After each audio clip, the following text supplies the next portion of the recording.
Hero Honda 90s के समय से लेकर आज तक यह नाम हर किसी के जुबान पर छाया रहता है, क्योंकि हीरो और होंडा के कोलैबोरेशन से बनी हुई यह कंपनी एकदम भौकाली टू व्हीलर्स बनाया करती थी और जो लोगों के दिलों में राज करती थी। लेकिन कंपनी प्रॉफिटेबल होने के बाद भी अलग क्यों हुई और कैसे उस जापानी कंपनी होंडा ने हीरो के पीठ पर छुरा घोंपा, आज की वीडियो में हम पूरी बात जानने वाले हैं। तो तैयार हो जाओ। उससे पहले आप चैनल पर नए हैं तो चैनल को सब्सक्राइब करो। तो देखो भाई, हीरो एक साइकिल बनाने वाली कंपनी थी जिसे बृजमोहन लाल मुंजाल ने 1956 में शुरू किया था और 1975 आते आते ये भारत की सबसे बड़ी साइकिल बनाने वाली कंपनी बन गई। और इसके बाद हीरो ने अपनी साइकिल को बड़े लेवल पर विदेशों पर बेचना शुरू कर दिया और इसी तरह साल 1986 तक हीरो ने इंडिया में ही नहीं बल्कि पूरे वर्ल्ड में धूम मचा दी थी और पूरे वर्ल्ड की सबसे बड़ी साइकिल बनाने वाली कंपनी में गिनी जाने लगी। लेकिन उसी दौरान बृजमोहन लाल मुंजाल ने एनालिसिस किया कि फॉरेन मार्केट में मोटरसाइकिल भी बहुत तेजी से एक्सपेंड हो रहे हैं, लेकिन इंडिया में लोगों के पास दो ही ऑप्शन थे, या तो स्कूटर और या तो मोपेड। और इसीलिए वो इस गैप को फिल करने के लिए इंडियन मार्केट में मोटरसाइकिल को उतारना चाहते थे। लेकिन बात ये हो गई ना कि हीरो के पास कोई इंजन बनाने की टेक्नोलॉजी तो थी नहीं, तो मोटरसाइकिल बनाना एकदम इम्पॉसिबल सा हो गया। और इस समस्या का हल निकालने के लिए हीरो ने किसी विदेशी कंपनी के साथ कोलैबोरेशन करने के बारे में सोचा। अब उस वक्त भारत में भले ही लिबरलाइजेशन नहीं था, लेकिन उस समय गवर्नमेंट इंडियन कंपनी को ही अपॉर्चुनिटी देती थी कि अगर वो चाहे तो किसी विदेशी कंपनी के साथ टाई अप करके अपना बिजनेस एक्सपेंड कर सकते थे।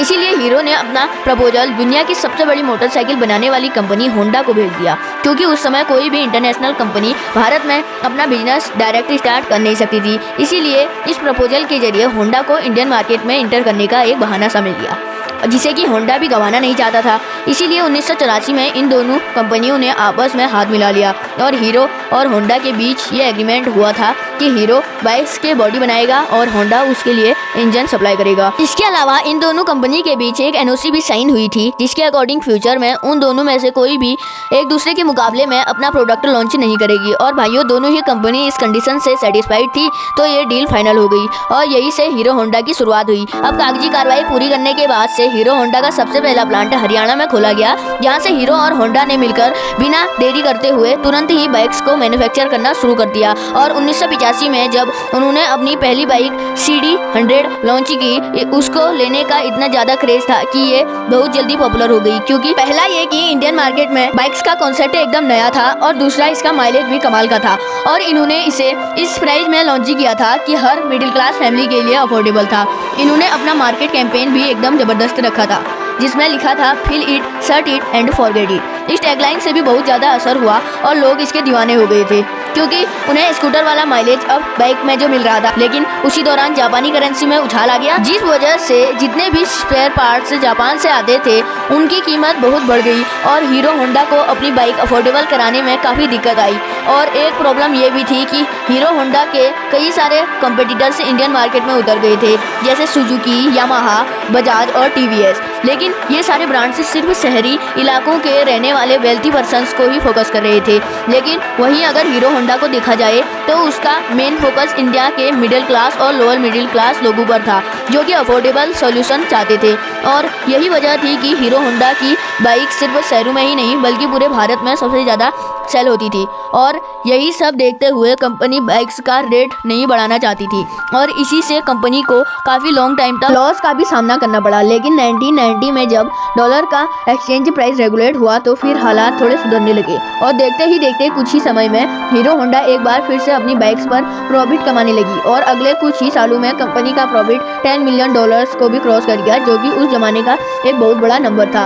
अब यहाँ तक तो चीज़ें ऊपर तक काफ़ी अच्छी नज़र आ रही थी, लेकिन अंदर से सिचुएशन बहुत पहले ही खराब होना शुरू हो गई थी। तो देखो भाई, कंपनी के मैनेजमेंट में शुरू से ही कई तरह की प्रॉब्लम्स चली रही थी। जैसे होंडा तो अपनी बाइक्स अमेरिका और रशिया जैसे डेवलप्ड कंट्रीज में सेल कर रहा था, लेकिन हीरो होंडा को होंडा की तरफ से फॉरेन में अपनी बाइक्स को सेल करने की परमिशन नहीं थी। यानी एक तरफ तो हीरो साइकिल मैन्युफैक्चरर के तौर पर उस समय दुनिया की सबसे बड़ी कंपनी थी, यहाँ तक कि Guinness book of world record में भी उनका नाम दर्ज था। वहीं दूसरी तरफ होंडा की वजह से वो अपनी बाइक्स फॉरेन मार्केट में सेल नहीं कर पा रही थी। असल में इंडिया के बाहर हीरो होंडा को सिर्फ नेपाल, भूटान, बांग्लादेश जैसे आसपास की कंट्रीज तक ही अपनी बाइक्स को एक्सपोर्ट करना अलाउड था, जिसकी वजह से हीरो कंपनी इंटरनेशनल मार्केट में जो अपना पोजीशन चाहती थी वो उसे नहीं मिल पा रही थी। और एक तरफ तो होंडा इतनी तेजी से ग्रो कर रहा था, मगर दूसरी तरफ हीरो लिमिटेड स्पेस में सीमित होकर रह गया था, जिसकी वजह से इन दोनों कंपनीज के आपसी रिश्ते खराब होने होने लगे। इसके अलावा कॉन्ट्रैक्ट के अकॉर्डिंग हीरो बाइक्स की बॉडी बनाती थी और होंडा इंजन। अब अगर हीरो को अपना बिजनेस एक्सपेंड करने के लिए अलग भी होना पड़ता तो वो ऐसा नहीं कर सकते थे, क्योंकि वो इंजन के लिए पूरी तरह से होंडा पर ही डिपेंड थे। हालांकि अब हीरो को ये समझ आ चुका था कि अगर उसे होंडा से अलग होना है तो उसे खुद से ही इंजन मैन्युफैक्चर करना पड़ेगा। इसीलिए उसे हीरो होंडा से अपने हिस्से का जितना भी प्रॉफिट मिलता था उसे वो एक बड़े हिस्से को इंजन बनाने में खर्च करने लगा, जिसकी वजह से हीरो और होंडा के बीच में दरार और भी ज़्यादा बढ़ने लगी। अब जैसा कि उन्होंने कोलैबोरेशन के टाइम एनओसी साइन की थी कि ये एक दूसरे के मुकाबले में कभी भी बाइक्स लॉन्च नहीं करेंगे, लेकिन होंडा ने इसके खिलाफ जाकर साल 1999 में इंडिया के अंदर अपनी एक separate company Honda motorcycles and scooter start कर दी और फिर उसी प्राइस सेगमेंट में ही बाइक्स लॉन्च करना शुरू कर दिया, जिसमें पहले से ही हीरो होंडा की बाइक्स मौजूद थी। इस तरह अगर देखा जाए तो इंडियन मार्केट के अंदर होंडा ने अपनी बाइक्स को हीरो होंडा के मुकाबले में लाकर खड़ा कर दिया था, जिसकी वजह से हीरो होंडा के कस्टमर डिवाइड हो गए। और इसके कुछ ही साल बाद होंडा ने एक्टिवा को लॉन्च करके स्कूटर सेगमेंट में भी इंटर कर लिया। तो देखा जाए तो पूरे मामले में होंडा की बात सुन लिया घी में और सर तो कढ़ाई में था। तो होंडा की हीरो होंडा से तो अर्निंग हो ही रही थी और साथ ही अपनी सेपरेट कंपनी से भी अच्छा खासा प्रॉफिट जनरेट कर रहा था।